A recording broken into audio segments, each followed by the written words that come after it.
하나님의 말씀입니다. 하나님의 말씀은 로마서 5장 8절입니다. 신약 성경 246면입니다.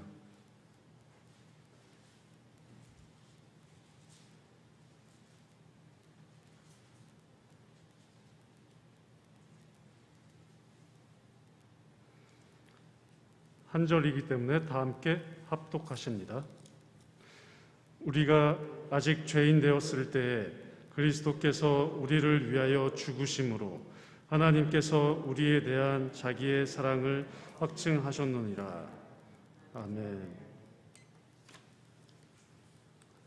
오늘 말씀의 주제는 주보에 하나님을 사랑하시다인데 제가 좀 살짝 변경을 해서 완벽주의를 벗을 때 누리는 복, 완벽주의를 벗을 때 누리는 복이라는 말씀으로 나누도록 하겠습니다.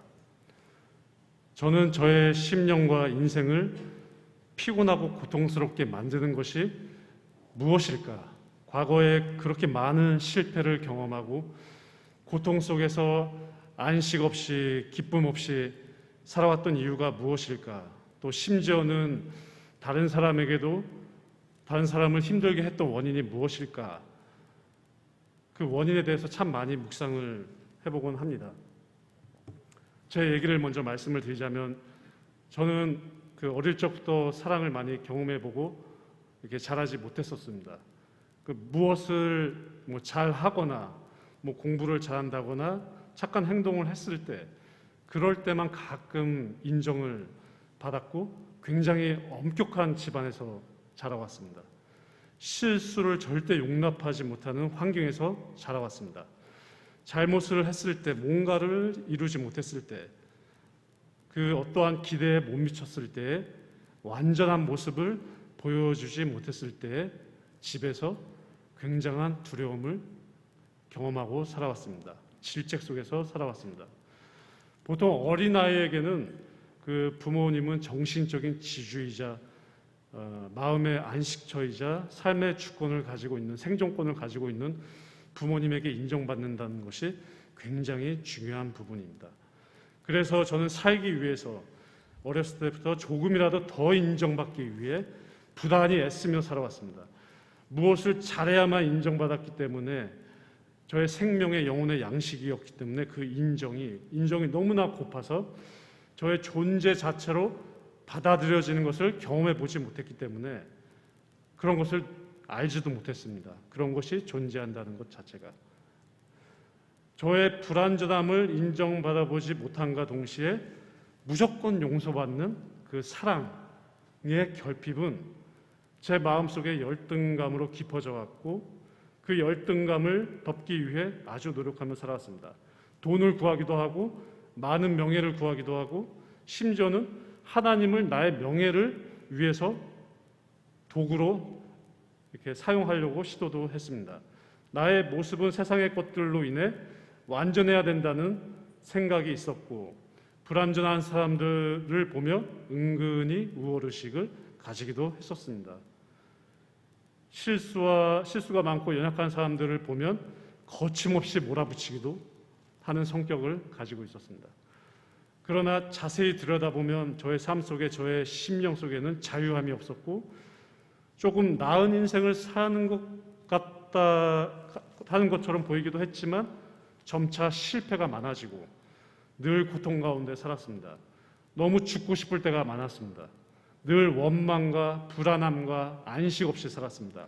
그러나 하나님의 은혜로 제가 다른 교회에서 몸과 마음의 좀 회복을 경험을 하고 동일한 몸과 마음과 삶의 고통에 처해진 분들을 대면해서 그분들의 깊은 진실된 얘기를 듣고 기도를 해드리는 봉사를 몇 년간 섬긴 적이 있었습니다. 제가 물론 모든 원인과 해결책을 제공해 드릴 수 없는 연약한 인간이지만 그 경험을 통해서 하나님이 저에게 깨닫게 해주셨던 것을 이 시간 나누고자 합니다. 제가 그때 깨닫게 해주신 것 중 하나는 사람 속에는 완벽주의를 추구하고자 하는 속성이 있다는 것입니다. 이 완벽주의가 사람을 고통과 실패와 죄와 사망의 법칙 가운데 살게 만들었다는 것을 알았습니다. 그 법칙이 무엇입니까? 법칙. 우리가 이 땅에 살면서 중력의 법칙 가운데 살아갑니다. 중력의 법칙 가운데 살기 때문에 제가 이 자리에서 뛰어도 땅에 가라앉게 되어 있습니다. 바다에서 물에 뜨려고 해도 30분, 1시간 있으면 물에 가라앉게 되어 있습니다. 법칙은 반드시 적용되는 힘을 말합니다. 이 법칙, 죄와 사망의 법칙에서 벗어나는 길은 완벽주의에서 벗어나야 되는 것이 첫 번째 단계입니다. 본론에 그러면 우리가 완벽주의에 벗어나려면 어떻게 해야 됩니까? 첫째, 우리가 할 일은 하나님이 우리의 불완전함을 인정하셨다는 것을 알아야 합니다. 로마서 5장 8절에 오늘 서두에 우리가 합독하신 말씀대로 우리가 아직 죄인 되었을 때 그리스도께서 우리를 위해 죽으심으로 하나님께서 우리에 대한 자기의 사랑을 확증하셨느니라. 죄는 그 상태적으로 보았을 때 불완전한 상태를 의미합니다. 의는 상태적으로 보았을 때 완전한 상태를 의미합니다. 예수님이 이 로마서 말씀에서 우리가 아직 죄인 되어 있는 상태일 때에 우리를 위해 죽으셨다라는 의미가 됩니다. 그 의미는 즉슨 우리에게 너 불완전해도 괜찮아 라고 인정을 하신 겁니다. 성경에 나오는 우물가의 여인이 끊임없이 남편을 구해서 자신의 내면과 육적인 것과 삶의 완전함을 추구하려고 노력하고 있을 때에 예수님이 오셔서 여인아 더 이상 그럴 필요 없어. 너 불완전해도 괜찮아 라고 그 여인을 받아들이신 것입니다. 가늠한 여인에게도 동일하게 사람들이 너 왜 완전하지 못해? 라고 지적하고 정죄하고 돌을 던졌을 때 예수님께서 너 불완전해도 괜찮아 라고 받아들이신 것입니다. 그리고 그러한 이들을 위해 죽으셨다는 것은 그냥 받아들이셨다는 것이 아니라 완전히 받아들이시고 인정하시겠다는 것입니다. 그리고 내가 너의 완전함이 되어줄게 라는 그 예수님의 마음이 담겨져 있는 것입니다. 그리스도께서 우리를 위해 죽으심으로 하나님께서 우리에 대한 자기의 사랑을 확증하셨다라는 것은 거기서 나오는 사랑, 하나님의 아가페의 사랑, 이 아가페오라는 어원에서 출발하는데 이 아가페의 사랑은 무조건적인, 조건 없는 무한한 사랑을 의미합니다. 우리의 연약함과 불완전함을 포용할 수 있어야 하고 덮을 수 있어야만 그것을 우리가 사랑이라고 명칭할 수 있습니다. 그게 하나님이 불완전한 우리를 향한 그 예수님의 죽으심은 하나님의 불완전한 우리를 향한 그 사랑의 선포와 마찬가지입니다. 온 우주 만물과 세상과 사탄에게 하나님의 선포인 동시에 우리에게는 구원의 음성이 되고 우리를 진정 자극해야 하는 복음의 메시지가 되는 것입니다. 또 다른 말씀 마태복음 9장 13절에 너희는 가서 내가 긍휼을 원하고 제사를 원하지 아니하노라 하신 뜻이 무엇인지 배우라. 나는 의인을 부르러 온 것이 아니라 죄인을 부르러 왔노라. 긍휼을 원하고 제사를 원하지 아니한다라는 말씀은 제사는 완벽주의를 추구하는 이들의 결과물이고 인간의 공로를 통하여 하나님께 나아가고자 하는 그 표시입니다. 시도입니다. 가인이 자신의 완벽주의에 기반한 노력과 의지에서 나오는 소산물을 하나님께 드리려고 했지만 하나님은 받지 않으신 것과 같습니다. 왜냐하면 이것은 가인의 자신의 완벽으로 올리게 되면 그 의미는 반대로 하나님을 불완전한 존재로 만들어 버리는 의미가 내포되어 있기 때문에 그렇습니다. 그런데 하나님이 원하시는 긍휼이라는 것은 오직 불완전한 자들에게서만 나올 수 있는 성질인 것입니다. 은혜를 갈망하는 자들에게서만 나오는 것입니다. 하나님은 자신의 불완전함을 인정하는 오직 어린 양의 피만 의지하는 제사를 받으심으로 우리의 불완전함을 인정하시고 동시에 그것을 수용하시는 자신의 완전하심을 증명하시는 것입니다.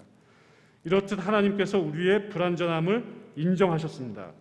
이것을 아는 것이 복음을 누리고 하나님이 우리 믿는 자에게 주신 기업의 영광의 풍성함, 이미 예수 그리스도의 십자가의 그 능력과 부활의 능력으로 말미암아 우리 믿는 성도에게 주신 그 하늘의 기업의 영광의 풍성함, 이 땅의 복, 하늘의 모든 복을 누리게 되는 첫걸음, 이것이 그 하나님께서 우리가 불완전함을 인정하셨다라는 것을 아는 것입니다.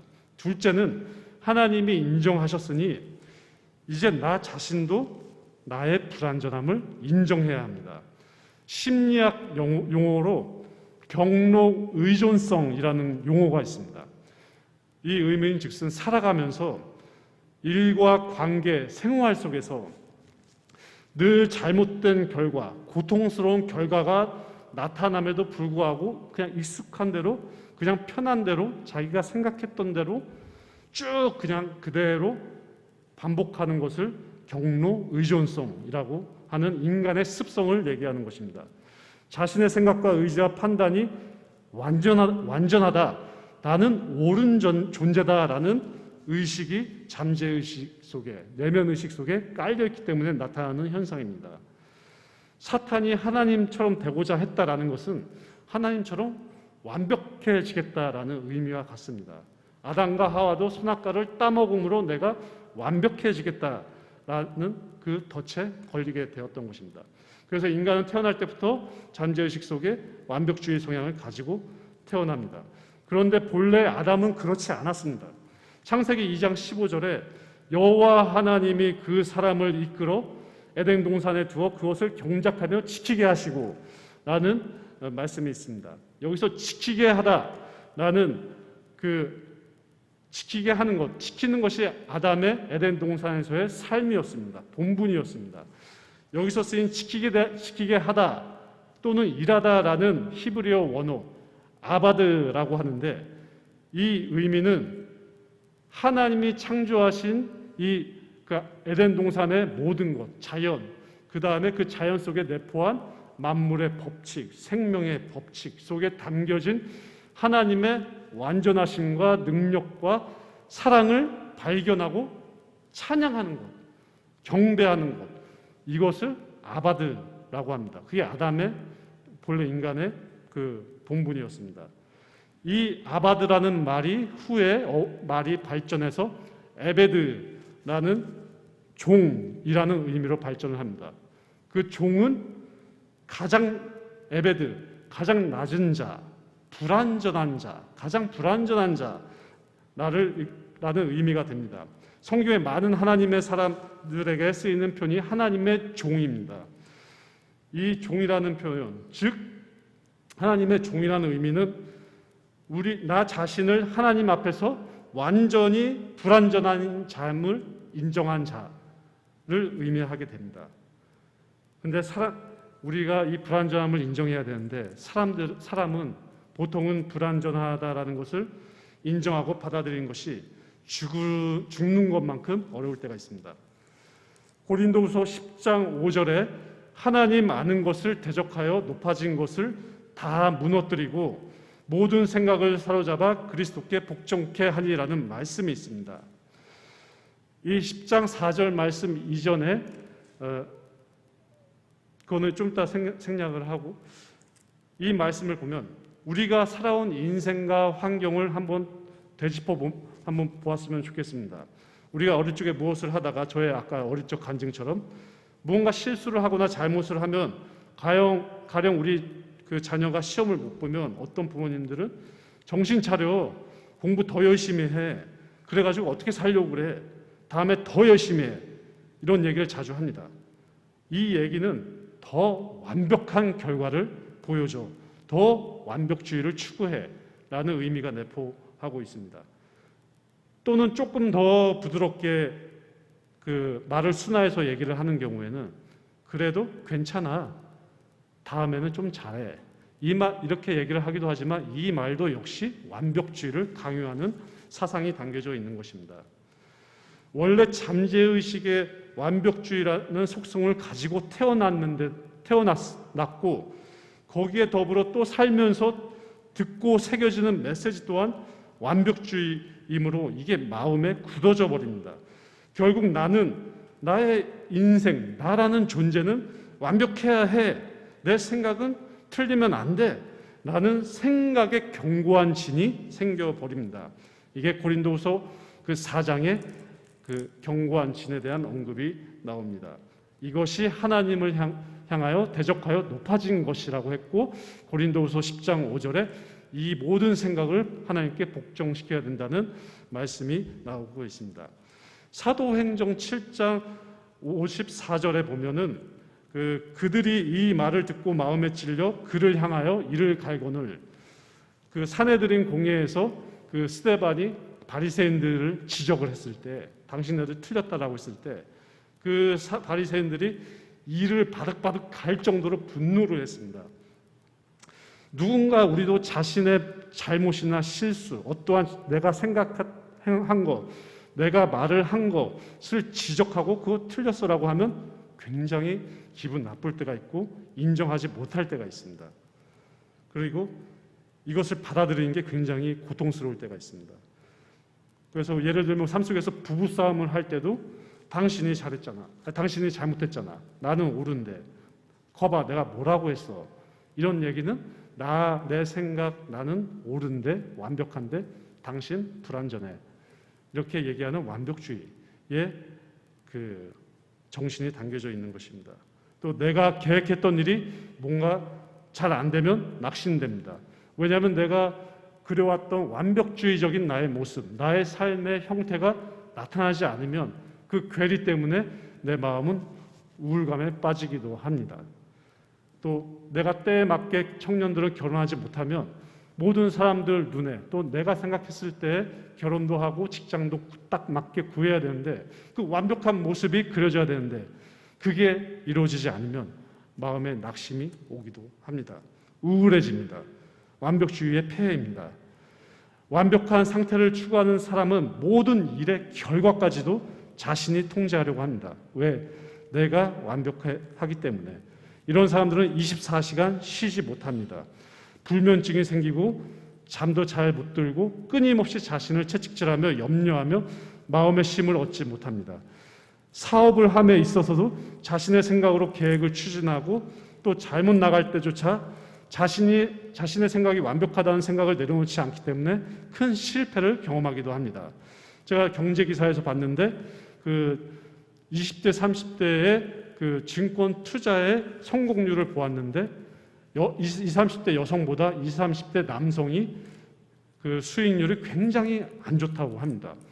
그 얘기는 20, 30대 남성들은 자신의 경제적 지식이 해박하고 자신의 지혜가 완벽하다는 생각이 많기 때문에 오히려 증권 투자의 불문율인 두 가지, 물타기를 해서는 안 되고 또 한 가지는 자꾸 그걸 들여다보서는 안 된다는 한 100년 넘게 이어진 투자의 모든 책에 나와 있는 이 두 가지 원칙을 청년들은 지키지 20, 30대 남자들은 특히나 못 지킨다고 합니다.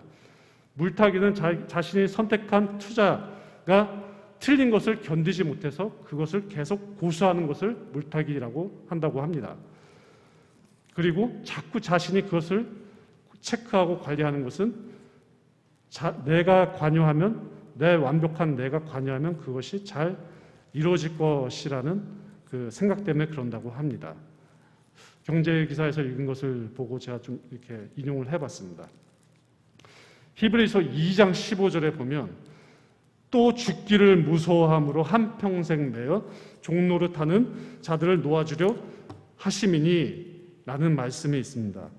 완벽지를 추구하고 자신도 완벽해야 하는 것을 부인하는 것이 마음이 죽는 것과 같은데 이것이 마음이 죽는 것과 같이 힘들다는 것이고 그것 때문에 우리는 종노릇하면서 살게 된다는 의미입니다. 살고 있다는 의미입니다. 세 번째 우리가 해야 될 것은 그러면 우리 마음의 죽음인 마음의 할례를 경험해야 됩니다.